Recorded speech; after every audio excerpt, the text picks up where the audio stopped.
y concibió por obra del Espíritu Santo. Dios te salve María, llena eres de gracia, el Señor es contigo. Bendita tú eres entre todas las mujeres, y bendito es el fruto de tu vientre Jesús. Santa María, Madre de Dios, ruega por nosotros pecadores, ahora y en la hora de nuestra muerte. Amén. He aquí la esclava del Señor.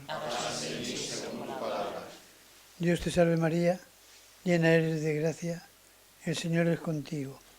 Bendita tú eres entre todas las mujeres, y bendito es el fruto de tu vientre Jesús. Santa María, Madre de Dios, ruega por nosotros pecadores, ahora y en la hora de nuestra muerte. Amén. Bendita tú eres entre todas las mujeres, bendito es el fruto de tu vientre Jesús. Santa María, Madre de Dios, ruega por nosotros pecadores, ahora y en la hora de nuestra muerte. Amén.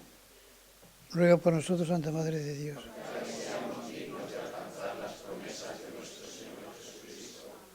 Derrama, Señor, tu gracia sobre nosotros, que por el anuncio del ángel hemos conocido la encarnación de tu Hijo, para que por su pasión y su cruz lleguemos a la gloria de la resurrección. Por Jesucristo nuestro Señor. Amén.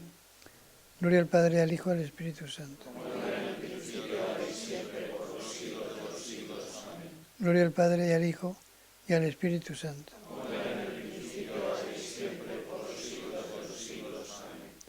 Gloria al Padre, y al Hijo, y al Espíritu Santo.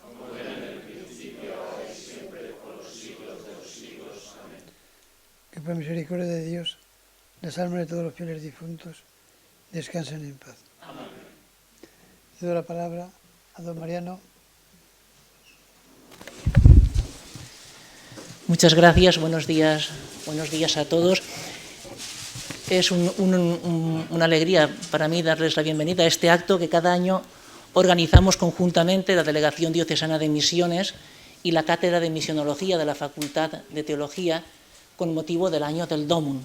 Este año el Domum coincide con dos acontecimientos eclesiales importantes en nuestra diócesis.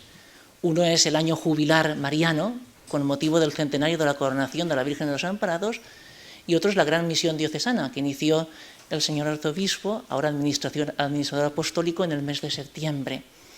Y hemos querido hacernos eco de ambos acontecimientos en esta charla del Domum, María y la misión. El Papa Francisco, y antes en el documento de Aparecida, pero en Evangelii Gaudium, el Papa Francisco nos ha puesto sobre la pista también de esto, esa relación entre María y la misión, la repercusión, digamos, misionera que tiene la reflexión sobre María, María discípula y misionera. Para ello, contamos con la presencia de la profesora María José Caram, de la Pontificia Universidad Católica de Córdoba, Argentina. Yo no voy a hablar nada más, sino que voy a dar la palabra al padre Martín Gelabert, que es el que va a hacer la presentación de la ponente. Gracias a todos por la presencia, por la asistencia, y dejo ya la palabra al padre Martín.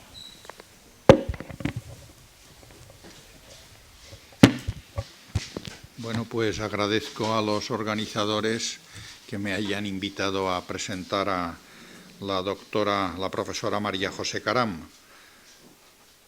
Ella es doctora en teología por nuestra Facultad de Teología de aquí de Valencia. Bien, lo que yo voy a decir, María José, si hay alguna cosa que me equivoque, pues tú luego lo corriges.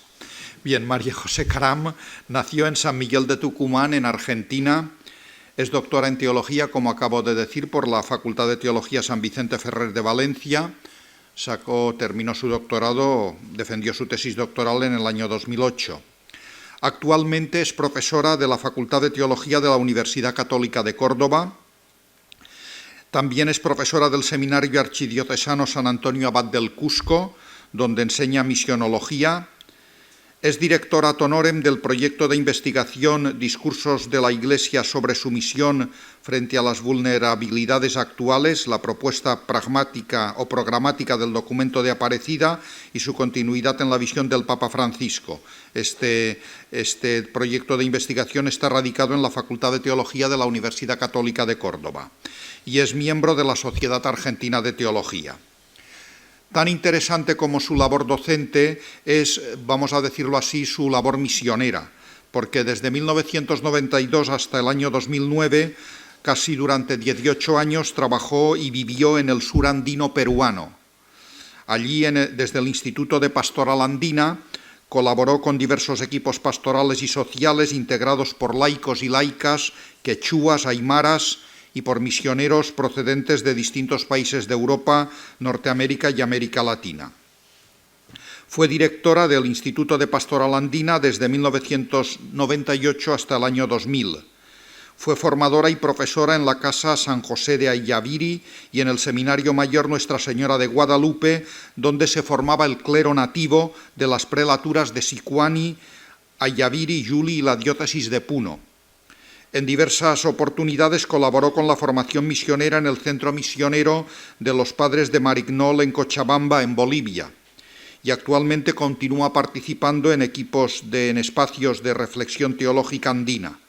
Actualmente sus intereses y compromisos pastorales y académicos continúan vinculados con ámbitos pastorales, interculturales y de formación misionera. No sé si me he dejado algo que tenía que haber dicho. Ya. Bueno, digo una cosita más. Tiene publicadas una serie de artículos y algunos libros. Voy a citar solo 3 títulos. Recientemente ha publicado un trabajo que tiene que ver con el tema de la conferencia que va a ofrecer. María, se titula este trabajo, Discípula misionera, un rasgo relevante de la Mariología de Aparecida y del magisterio del Papa Francisco. Cito este título porque es reciente y porque tiene que ver con la temática de la conferencia. Y, puestos a citar, 2 libros suyos, uno su tesis doctoral, que está publicada en la editorial San Esteban de Salamanca, con el título Nuestra tierra dará su fruto, el Espíritu Santo en el mundo y en la historia, y luego otro libro publicado en Verbo Divino sobre la misma temática.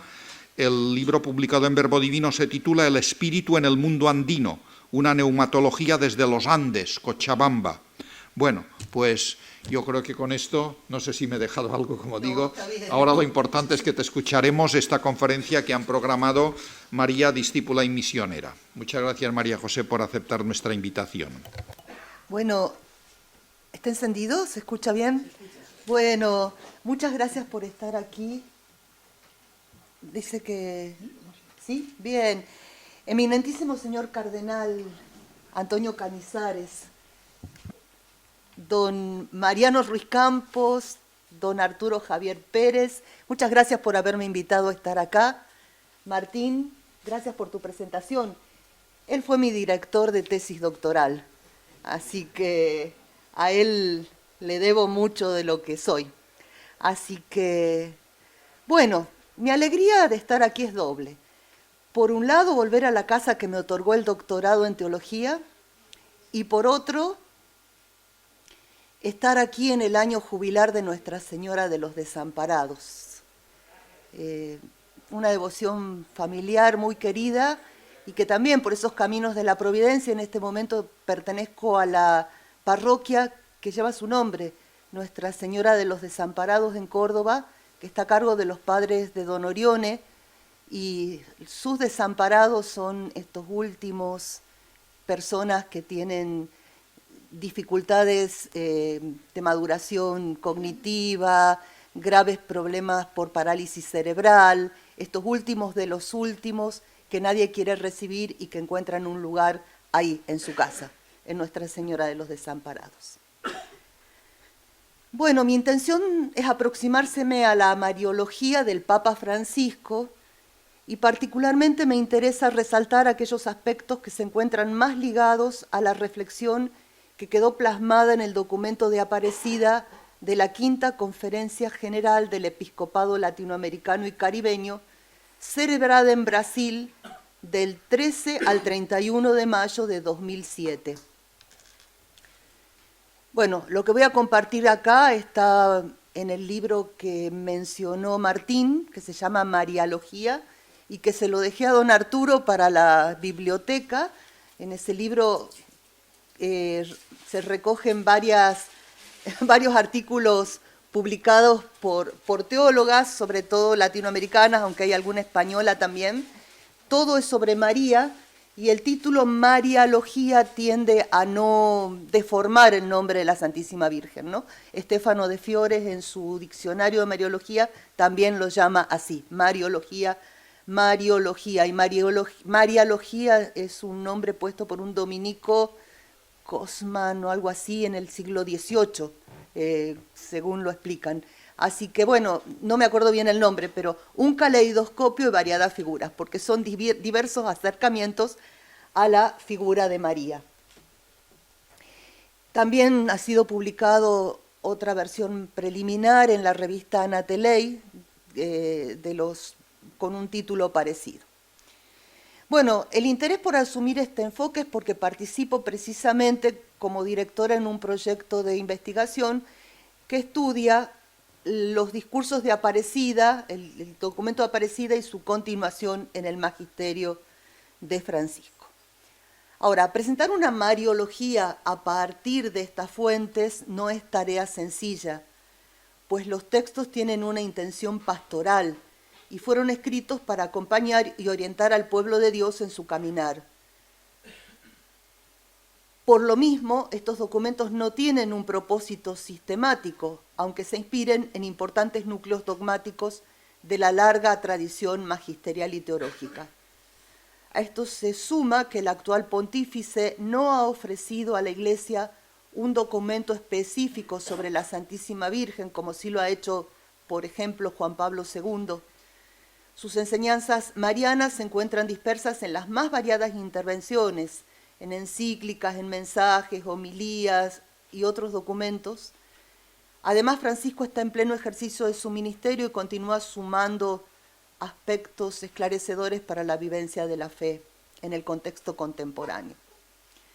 Bueno, para llevar a cabo nuestro propósito, bueno, María discípula misionera, primero voy a hablar sobre María en el documento de Aparecida, luego sobre el Papa Francisco y Aparecida, después voy a hablar de María discípula misionera, y es sine li, ya voy a explicar bien por qué es sine li.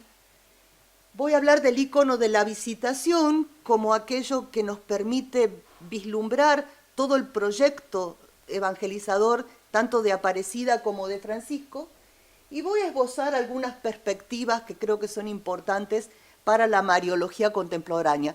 Yo uso el término mariología, pese a que el libro se llama Mariología, porque Francisco habla de mariología. Entonces, por eso. Bueno, María en el documento de Aparecida, la primera diapositiva, ahí tienen una síntesis de lo que voy a ir diciendo. La presencia de María ha sido constante en las 5 conferencias generales del Episcopado de América Latina y el Caribe, celebradas sucesivamente en Río de Janeiro, Brasil, en 1955, en Medellín, Colombia, 1968, en Puebla, México, 1979, y en Aparecida, Brasil, 2007. La primera de ellas, la de Río de Janeiro, tiene el mérito de haber fundado el Consejo Episcopal Latinoamericano, conocido como CELAM, que jugó un papel muy importante en el proceso de recepción del Concilio Vaticano II en la región. El estudio de los documentos conclusivos de cada una de estas conferencias muestra un progreso cada vez mayor en la comprensión del misterio de la Santísima Virgen. Para mejor contextualizar nuestro tema, conviene mencionar que la conferencia de Aparecida fue convocada bajo el lema Discípulos y misioneros de Jesucristo para que nuestros pueblos en Él tengan vida. En sus conclusiones, las referencias a María no son muy abundantes, no son muy numerosas. Solo 25 párrafos hablan explícitamente de ella. Sin embargo, la conferencia constituyó una profunda experiencia mariana por haberse celebrado en el ámbito del santuario, donde los cantos y plegarias de los peregrinos fueron la música de fondo que acompañó el trabajo de los obispos y sus colaboradores. Es la primera conferencia general del episcopado latinoamericano que se realiza en el ámbito de un santuario mariano. Y eso parece, por los testimonios que he ido leyendo, fue muy fuerte en la experiencia de los que allí participaron.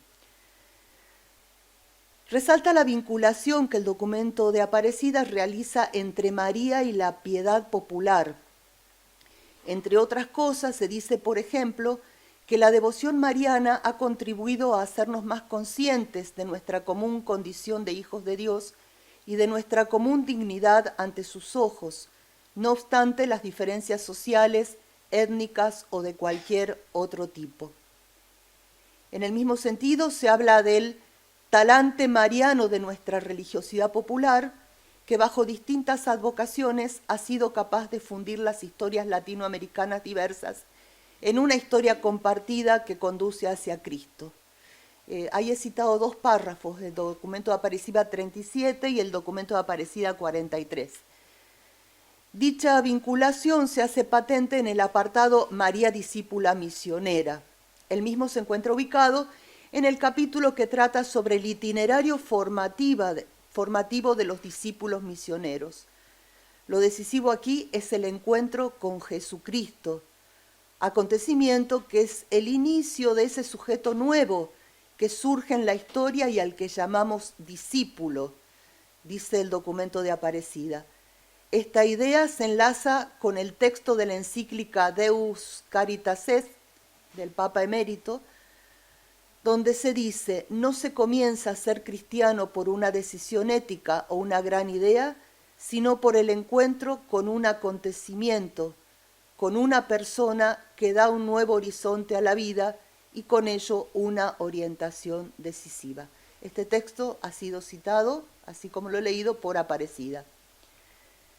Allí se resalta que el encuentro con Jesucristo, gracias a la acción invisible del Espíritu Santo, se realiza en la fe recibida y vivida en la Iglesia, en la lectura eclesial de la Sagrada Escritura, en la celebración litúrgica del misterio pascual, en el que la Eucaristía tiene un lugar privilegiado, en el sacramento de la reconciliación, en la oración personal, en la comunidad viva en la fe y en el amor fraterno. De un modo especial, este encuentro se realiza en los pobres, afligidos y enfermos. Además, Aparecida considera que la piedad popular es un espacio de encuentro con Jesucristo y dedica a este tema 8 párrafos de su documento conclusivo. Me interesa resaltar 2 aspectos íntimamente relacionados con este tema. En primer lugar, la piedad popular es reconocida como, cito Aparecida, una manera legítima de vivir la fe, un modo de sentirse parte de la Iglesia y una forma de ser misioneros, donde se recogen las más hondas vibraciones de la América profunda. Es parte de una originalidad histórica cultural de los pobres de este continente y fruto de una síntesis entre las culturas y la fe cristiana. En segundo lugar, refiriéndose a los pueblos de América Latina, los obispos afirman, también cito, que ellos también se encuentran la ternura y el amor de Dios en el rostro de María. En ella ven reflejado el mensaje esencial del Evangelio. Nuestra Madre querida, desde el santuario de Guadalupe, hace sentir a sus hijos más pequeños que ellos están en el pliegue de su manto. Ahora, desde Aparecida, los invita a echar las redes en el mundo para sacar del anonimato a los que están sumergidos en el olvido y acercarlos a la luz de la fe. Ella, reuniendo a los hijos, integra a nuestros pueblos en torno a Jesucristo. Bueno, ahora voy a hablar sobre la vinculación que tiene Francisco, nuestro actual pontífice, con Aparecida. El entonces cardenal Jorge Mario Bergoglio participó de la quinta conferencia como arzobispo de Buenos Aires y primado de la Argentina, y fue elegido presidente de la comisión de redacción del documento conclusivo, donde dejó impresa su huella personal. Como dice Monseñor Víctor Manuel Fernández, arzobispo de La Plata, el lenguaje y los acentos de Bergoglio están por todas partes sin que el documento deje de ser una auténtica obra colectiva. Estas circunstancias favorecieron que la elección del entonces cardenal Bergoglio como obispo de Roma llevara hacia la Iglesia Universal toda la riqueza de la tradición teológico-pastoral latinoamericana expresada en el documento de Aparecida. Más allá de lo que puede revelar el estudio de los textos, la explicación que da el mismo Francisco sobre las fuentes inspiradoras de su exhortación apostólica programática despeja toda duda al respecto. Así, ante los participantes de un congreso convocado con motivo del 40º aniversario de la Conferencia de Puebla, el Papa explicó que Evangelii Nunciandi, son palabras textuales de él, es un elegante plagio de Evangelii Gaudium es un elegante plagio de Evangelii Nunciandi y del documento de Aparecida. Siguiendo su estela y junto con el documento de Aparecida, vino la exhortación apostólica Evangelii Gaudium, ¿no? Palabras de Francisco son esas. Uno de los tantos influjos de Bergoglio en el documento de Aparecida se encuentra en el capítulo dedicado a la piedad popular, entendida como mística popular por ser un encuentro con Cristo. En lo que respecta específicamente a la Mariología de Aparecida, no logró que algunas de sus propuestas quedaran plasmadas en el documento conclusivo. Sin embargo, podrá explicitarlas más tarde en su magisterio pontificio. El cardenal Bergoglio deseaba que María estuviese presente no solamente en un apartado específico, sino que fuese un elemento transversal del documento. Vale decir que la Virgen fuese una referencia constante en todas las partes y para los diferentes temas tratados en Aparecida. Esta información la tomo de Aui Melo, de su tesis doctoral, ¿no? Aui Melo fue secretario de la comisión de redacción, así que tiene información de primera mano respecto a estas cosas. Las propuestas del cardenal fueron básicamente tres. La primera, que no fue incorporada en el texto, al menos así como él lo quería, consistía en explicitar el carácter misionero de la Santísima Virgen señalado en el pasaje de la visitación, indicando el texto de Lucas 1:39-58. Además, solicitaba agregar la siguiente frase: ella fue la primera en partir presurosamente para llevar a Jesús y con él la gracia del Espíritu Santo, comunicando la alegría de la salvación. La segunda propuesta, también omitida, estaba relacionada con la misión de María, que nos enseña a ser misioneros, y con la importancia de poner de relieve su dimensión maternal. La frase que proponía era la siguiente: de María aprendemos la paciencia para esperar y soportar en medio de las oscuridades y dificultades de la vida de discípulo. Con ella experimentamos la peculiar fatiga del corazón que lleva a leer los signos de los tiempos a la luz de la fe. La tercera propuesta, parcialmente incorporada en Aparecida 268, inspirada en los escritos medievales de Isaac de Estela, se refería a la relación entre María, la Iglesia y el alma humana. Bergoglio pensaba que la comprensión mariana de la Iglesia es el contraste más fuerte y decisivo a un concepto de Iglesia meramente organizacional y burocrática. La inclusión de las dos primeras propuestas de Bergoglio en el documento de Aparecida no prosperó, posiblemente por la enorme cantidad de modos recibidos.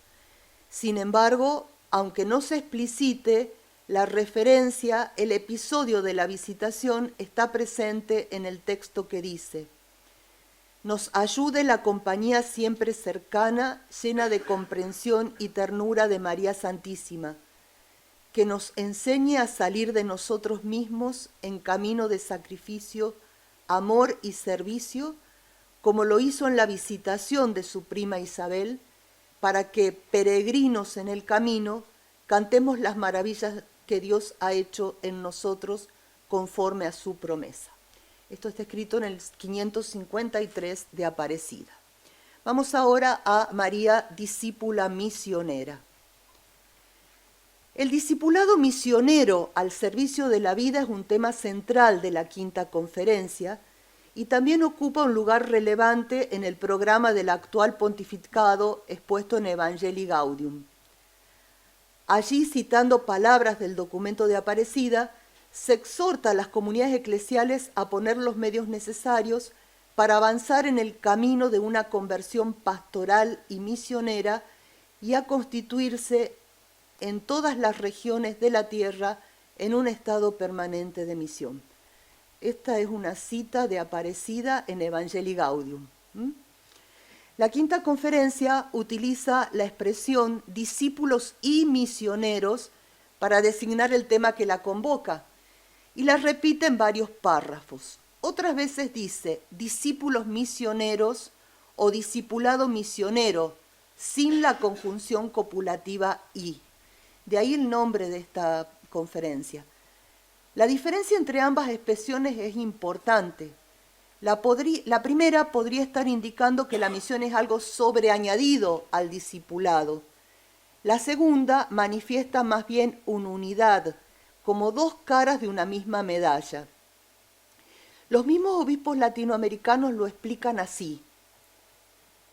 La misión es inseparable del discipulado, por lo cual no debe entenderse como una etapa posterior a la formación, aunque se la realice de diversas maneras de acuerdo con la propia vocación y al momento de la maduración humana y cristiana en que se encuentre la persona.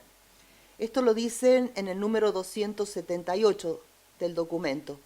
El Papa Francisco reafirma este concepto expresando en Evangelii Gaudium 12, cito textual, todo cristiano es misionero en la medida en que se ha encontrado con el amor de Dios en Cristo Jesús. Ya no decimos que somos discípulos y misioneros, sino que somos siempre discípulos misioneros, ¿no? Entonces, por eso me pareció relevante poner así el nombre de la conferencia. Aunque Aparecida habla, en el apartado que habla de María, dice discípula y misionera. Pero después de esta aclaración y este énfasis de Francisco en Evangelii Gaudium, creo que tenemos que cambiar nuestro modo de hablar. Reconocer a María como discípula misionera introduce una perspectiva que enriquece la mariología tradicional, que ha insistido en los dogmas y en los privilegios marianos. Considerarla de este modo la sitúa más cerca de la experiencia creyente de las personas cristianas de todos los tiempos y culturas, donde siempre es posible vislumbrar algún atisbo de la verdad del Dios vivo que sorprende y alienta, invitándonos a reflexionar sobre él y a formular nuevas comprensiones del misterio que redundan en el conocimiento, en el crecimiento de la vida cristiana y de la teología. Los discípulos y discípulas del Señor surgen en la historia a partir del hecho de haberse dejado encontrar por Cristo. Este encuentro ilumina, recrea y abre a la experiencia de la misericordia del Padre que se ofrece por su palabra de verdad y vida e introduce en la vida íntima de Dios misterio de comunión trinitaria que decide hacer del ser humano su morada, como lo expresa el Evangelio de Juan. Vendremos a Él y viviremos en Él. Si me dispensan, no voy a citar cada vez que hable Aparecida, en todo caso después les hago llegar el texto o está en el libro, porque si no, como hay muchas citas, hay muchas interrupciones en ese sentido. En 2021, en Roma, ante los estudiantes y profesores del Marianum, el Papa Francisco resaltó la importancia del discipulado de la Virgen que siempre está en relación con Jesús. Sus palabras fueron: María está totalmente dirigida a Él, hasta el punto de que podemos decir que es más discípula que madre. Esto realmente llama la atención, a llamar siempre a María madre y que el Papa nos diga es más discípula que madre, ¿no? El documento presenta a María como la dadora de la máxima realización de la existencia cristiana, como un vivir trinitario de hijos en el Hijo. Se trata de la experiencia de un Dios trino, uno y trino, que es unidad y comunión inseparable.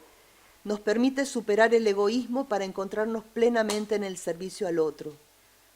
María experimentó esta mística como un ser humano real, que lucha y se fatiga en su peregrinación de fe, atravesando desiertos, montañas y noches oscuras, sin otro privilegio que el don del Espíritu que la conducía en su experiencia de fe hacia el encuentro y el servicio.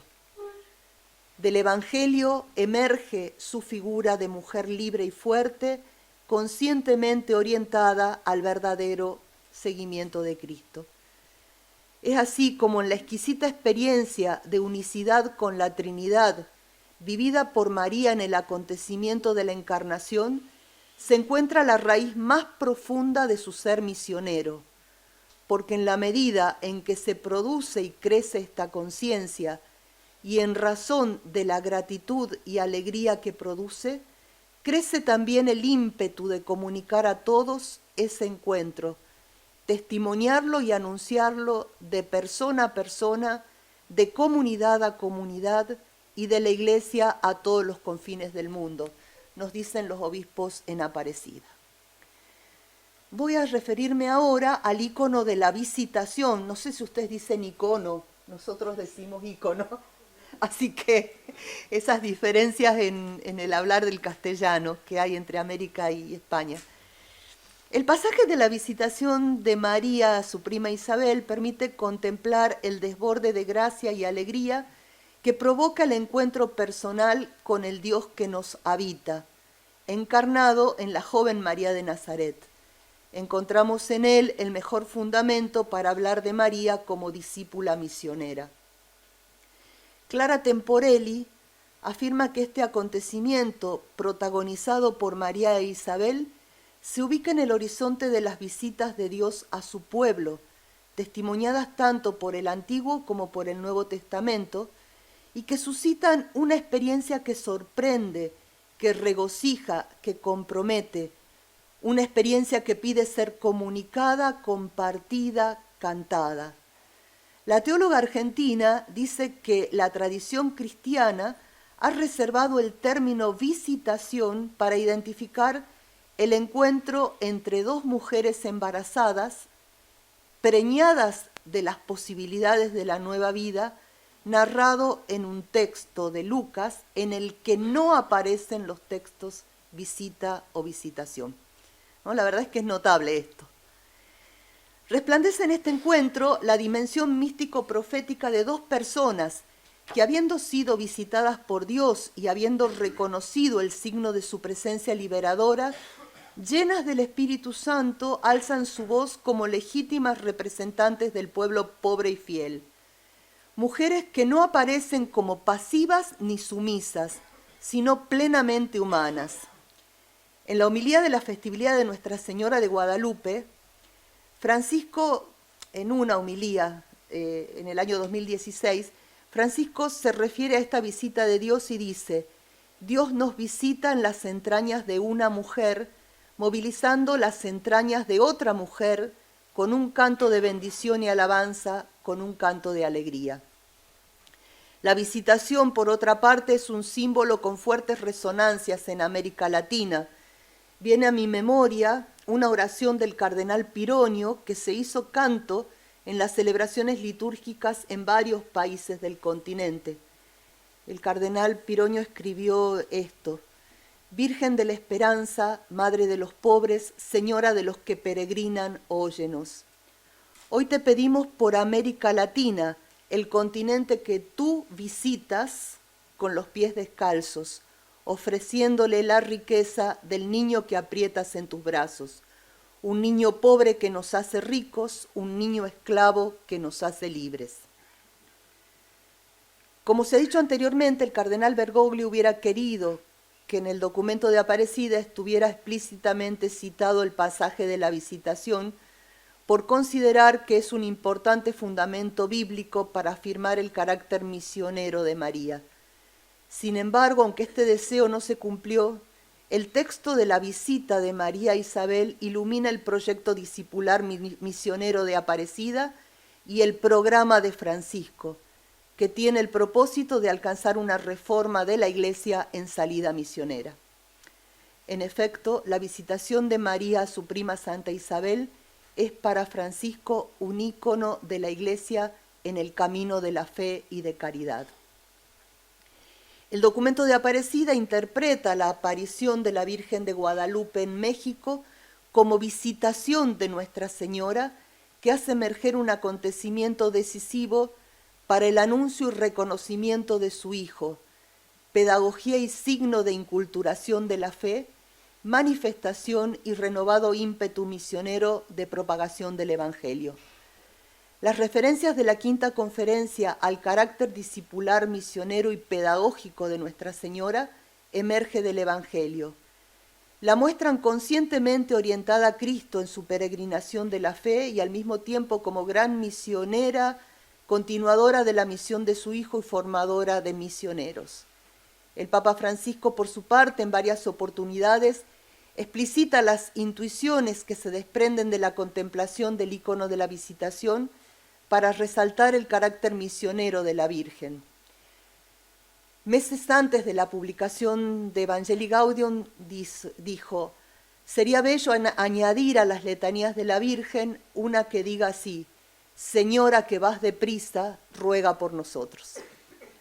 Pocos días después, el 31 de mayo, en una meditación con motivo de la clausura del mes mariano, define a María como mujer de la escucha, de la decisión y de la acción. ¿Estamos con tiempo? Bien. En Evangelii Gaudium, Francisco resalta la alegría del Evangelio expresada en el salto de Juan el Bautista en el seno de su madre y describe a la Virgen como la que sabe reconocer las huellas del Espíritu de Dios en los grandes acontecimientos y también en aquellos que parecen imperceptibles, contemplativa del misterio de Dios en el mundo, en la historia y en la vida cotidiana de cada uno y de todos. Nuestra Señora de la prontitud, la que sale de su pueblo para auxiliar a los demás sin demora.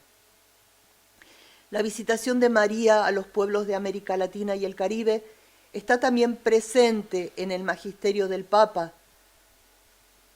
Vamos a referirnos a algunas afirmaciones sobre Guadalupe. Iba a decir: la aparición de San Juan Diego en el Tepeyac es manifestación de una nueva visitación. Dice Francisco que María corrió presurosa a abrazar también a los nuevos pueblos americanos en dramática gestación y que, asumiendo la simbología cultural y religiosa de los pueblos originarios, anuncia y dona a su Hijo a todos esos otros nuevos pueblos de mestizaje desgarrado. De este modo, citando al documento de Aparecida, expresa que la más perfecta discípula del Señor se convirtió en la gran misionera que trajo el Evangelio a nuestra América. El ícono de la visitación aparece de este modo, tanto en Aparecida como en el magisterio de Francisco, iluminando el camino de la Iglesia y de las personas cristianas que descubren su identidad más profunda como discípulas misioneras en salida gozosa. Y ahora algunas perspectivas para la mariología contemporánea. Aparecida y Francisco sitúan sus enseñanzas sobre María acentuando aspectos poco desarrollados hasta el momento por la mariología clásica. El Concilio Vaticano II abrió las puertas para pensar en la misión de la Iglesia en el mundo actual y desencadenó una práctica y una reflexión teológica cada vez más cercana a las grandes preocupaciones que atraviesan el mundo, especialmente aquellas que afectan de un modo más especial a los pobres y a cuantos sufren. Con Aparecida y Francisco se pone de relieve un modo de hablar acerca de María que es diferente, pero que encuentra continuidad con el concilio. Ella es discípula misionera. El acento se pone en su peregrinación de fe. Se pone más en su peregrinación de fe que en sus privilegios, lo cual la hace más cercana. Ella es para nosotros hermana en el camino, afirmó el Papa durante su viaje apostólico a Rumanía en el marco de la liturgia del Día de la Visitación. Hay una teóloga norteamericana, Elizabeth Johnson, que tiene un libro que se llama Verdadera Hermana Nuestra y que habla de María en el misterio de la comunión de los santos. También buscar recuperar esta categoría de hermana para María. A partir de esta imagen se abren nuevas y grandes perspectivas para la mariología, conectándola de un modo transversal con toda la teología. En un discurso a los profesores y alumnos de la Pontificia Facultad Teológica del Marianum, que ya lo cité, Francisco se preguntaba: ¿la mariología hoy sirve a la Iglesia y al mundo? Su respuesta fue: sí, ir a la escuela de María es ir a una escuela de fe y de vida. Ella, maestra porque discípula, enseña bien el alfabeto de la vida humana y cristiana. A continuación indica la importancia de que la mariología preste atención a los signos de los tiempos marianos que atraviesa nuestra época, uno de los cuales es el papel de la mujer. Considerando el acompañamiento de Nuestra Señora a la completa misión de la Iglesia, su signo podría extenderse también a otras grandes señales de nuestro tiempo planteadas por el Papa en sus diversas intervenciones y documentos.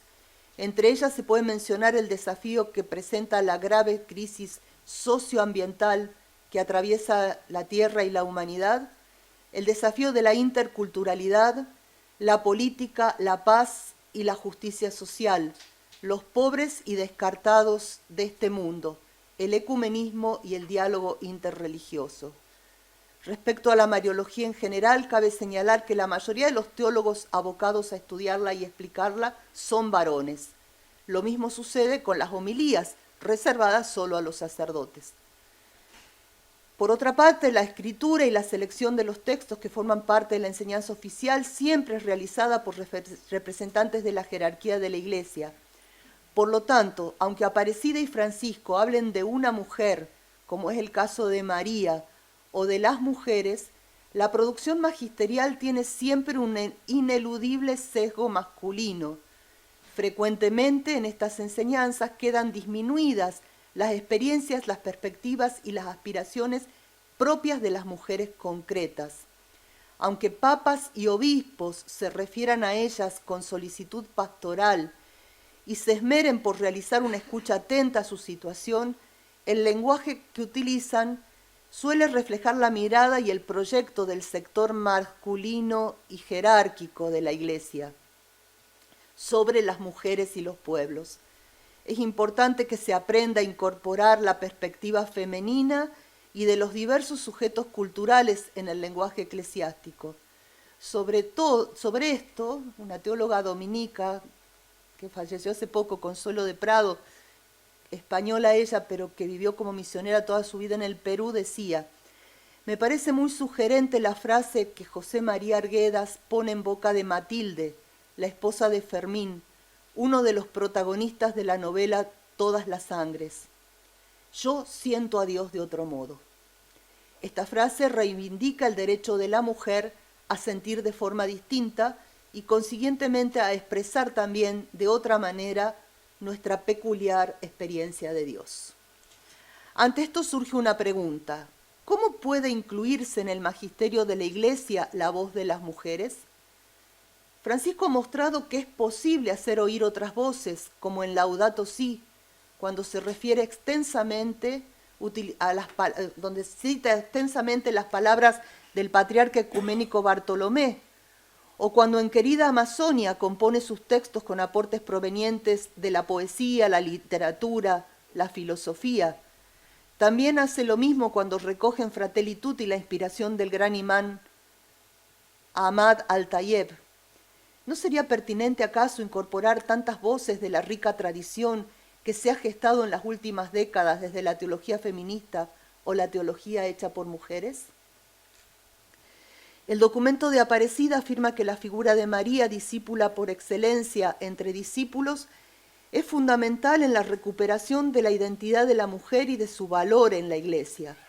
En el Marianum de Roma, Francisco dijo: el papel de la mujer es esencial para la Iglesia y el mundo, pero ¿cuántas mujeres no reciben la dignidad que se les debe?, dijo. El derecho a ser escuchadas y a aportar la propia perspectiva es parte de la dignidad de la mujer, también de la Iglesia. Por eso les agradezco haberme invitado y dedicar este tiempo a escucharme.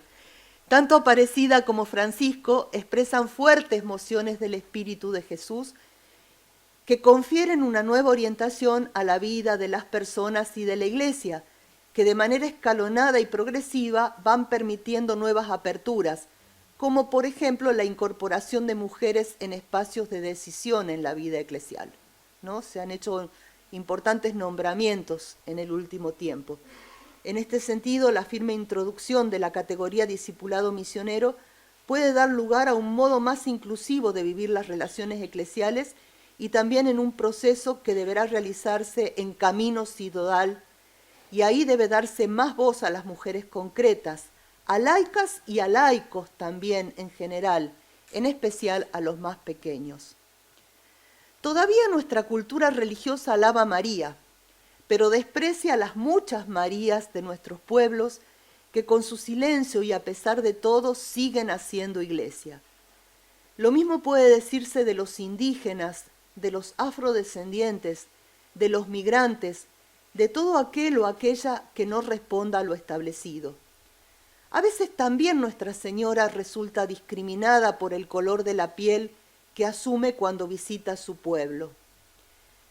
Bueno, la Virgen de Aparecida es una virgen que encontraron los pescadores en el río y que luego restauraron y su color de la piel es negro, ¿no? Entonces, estaba previsto, en relación con esto, que la versión final del mensaje de los pueblos de América Latina a la Conferencia de Aparecida se usara la expresión junto a la imagen negra de Nuestra Señora, de la Concepción Aparecida. Pero el texto fue modificado y quedó así: reunidos en el Santuario Nacional de Nuestra Señora de la Concepción Aparecida en Brasil. ¿No? Eso es muy decidor de la mano que retocó el documento, porque el documento no fue publicado tal cual fue aprobado, hubo algunas modificaciones también.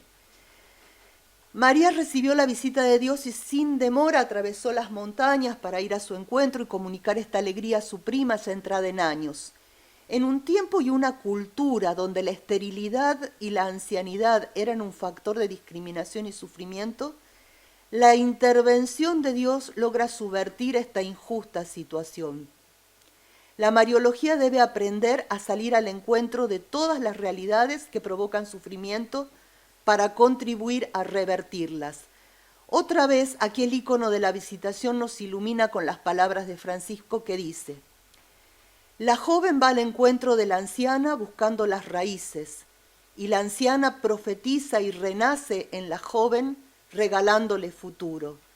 Así, jóvenes y ancianos se encuentran, se abrazan y son capaces de despertar cada uno lo mejor del otro. Es el milagro que surge de la cultura del encuentro, donde nadie es descartado ni adjetivado, sino donde todos son buscados porque son necesarios para reflejar el rostro de Dios. Que varones y mujeres aprendamos de María y de su Hijo Jesús a dejar que el Espíritu nos desborde y nos haga navegar hacia otra iglesia, más misericordiosa, más sencilla, más servicial, más misionera, más equitativa, más inclusiva, poniendo en práctica los procesos de escucha y de conversión que sean necesarios. En la iglesia vamos creciendo en la conciencia de un discipulado común que no deja fuera a nadie. Sin embargo, aún queda mucho por andar, porque las prácticas y los lenguajes denotan posiciones discriminatorias de larga data en asuntos de género, generaciones, cultura, religión, condición socioeconómica. Incluso cuesta reconocer los rasgos que María asume al visitar los diferentes pueblos. Caminamos hacia otro modo de vivir en iglesia con confianza, esperando que en un futuro no muy lejano el primado lo tenga la autoridad que confiere el sensus fidei, don del Espíritu Santo que compartimos todos los bautizados. La recuperación de la categoría sinodalidad resulta prometedora en este sentido, aunque estemos transitando una etapa muy incipiente de un proceso que sigue su curso, pero que ya está dando algunos frutos, por ejemplo, en dos creaciones inéditas en América Latina. Por un lado, la Conferencia Eclesial de la Amazonía, la SEAMA, que se convocó en el 2020, nótese que es conferencia eclesial, no conferencia episcopal. Se quería convocar una sexta conferencia episcopal, pero creo que por influencia del mismo Francisco se convocó una asamblea eclesial. Y además, bueno, estamos la creación de la REPAM, por ejemplo, con el proyecto de la Iglesia Amazónica, ¿no? Comisiones que, por ejemplo, están estudiando la creación de un rito de las culturas, cosa que es muy difícil, pero lo están haciendo. Y también el sínodo sobre sinodalidad que se está preparando. Queremos vislumbrar en el pasaje de la Visitación la densidad del mensaje de Aparecida, resumido en el lema que orientó sus reflexiones, así como también el proyecto de una reforma de la Iglesia en salida misionera propuesto en Evangelii Gaudium. El camino de una iglesia misionera continúa y tiene sus mejores expresiones magisteriales en Laudato Si, Fratelli Tutti. También en el sínodo panamazónico, con la exhortación Querida Amazonia y con el documento final del sínodo que el Papa propone para su estudio y profundización. El Papa suele expresarse en el lenguaje de los sueños. Ya en su exhortación programática había dicho: sueño con una opción misionera capaz de transformarlo todo. Si los sueños se comparten, es posible encontrar juntos caminos para su realización. En las culturas indígenas los sueños son mapas para el camino. El camino para lograr un horizonte hacia el que nos dirijamos juntos no es otro que el de la fraternidad, el sentido de pertenecer unos a otros y al todo es la capacidad de unirnos y trabajar juntos, nos dice Francisco. La tradición ignaciana, en la que se inscribe el obispo de Roma, se refiere a esta actitud como la unión de ánimos, que permite que las personas actúen como cuerpo a pesar de las diferencias en los puntos de vista, la separación física y el ego humano.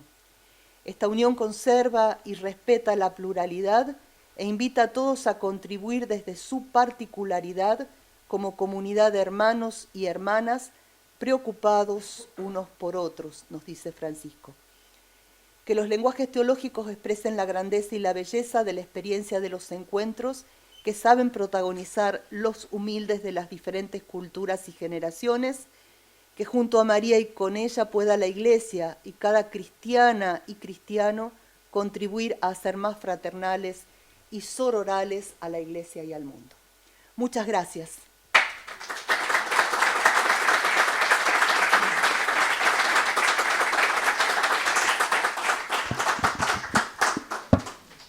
Muchas gracias, María José, por esa brillante conferencia que has dado. De doctora, ciertamente. Gracias. Y simplemente yo diría que para realizar muchas de las intuiciones que has expresado, bastaría que el Santo Padre tuviese un gesto. Y el gesto es canonizar, con una canonización equivalente a la reina Isabel. Así de claro lo digo. Todo lo que has dicho se encuentra realmente muy explícito en la reina Isabel.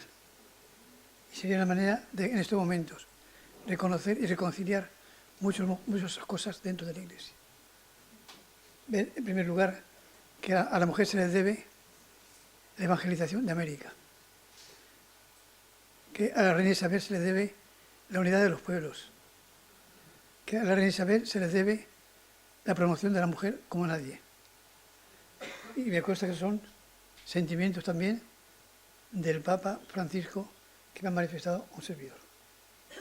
Por lo tanto, pidámosle que beatifique o que canonice una canonización equivalente a la reina Isabel. Yo equivalente porque es decisión del Papa. No es que se procedan los procedimientos usuales, que siempre se pone la excusa de los judíos, y es mentira. Los judíos no están en contra de la canonización de la reina Isabel. No es cierto eso. Pero en el aparato de la curia, después de predicar el Evangelio, hay que introducir también elementos nuevos para que se abran perspectivas nuevas también dentro de la Iglesia. Y sin duda ninguna, que la reina Isabel, su canonización, proclamarla como modelo de santidad para toda la humanidad, sería realmente un gran gesto que realizaría lo que dijo Puebla sobre la Virgen María, lo acaba de decir usted tan bellamente, y que realmente a mí personalmente me ha provocado esta reacción de inmediato. porque creo que realmente recoge muchos aspectos que usted ha señalado y que no son conocidos ni de la reina Isabel ni del papel de la mujer en la Iglesia como discípula y misionera, o mejor dicho, discípula misionera, como usted ha dicho. Discípula misionera, ciertamente. Y puede ser eso,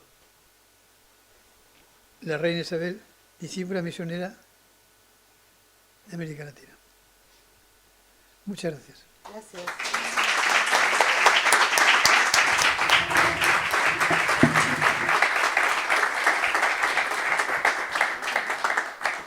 Bueno, pues a mí no me queda más que agradecer a la profesora María José Caram que haya estado entre nosotros, sus palabras, todo lo que nos ha ayudado, a don Antonio, porque su apoyo ha sido fundamental, al menos para mí, preparando todo esto. Gracias por el apoyo y gracias por estar aquí hoy con nosotros. Gracias.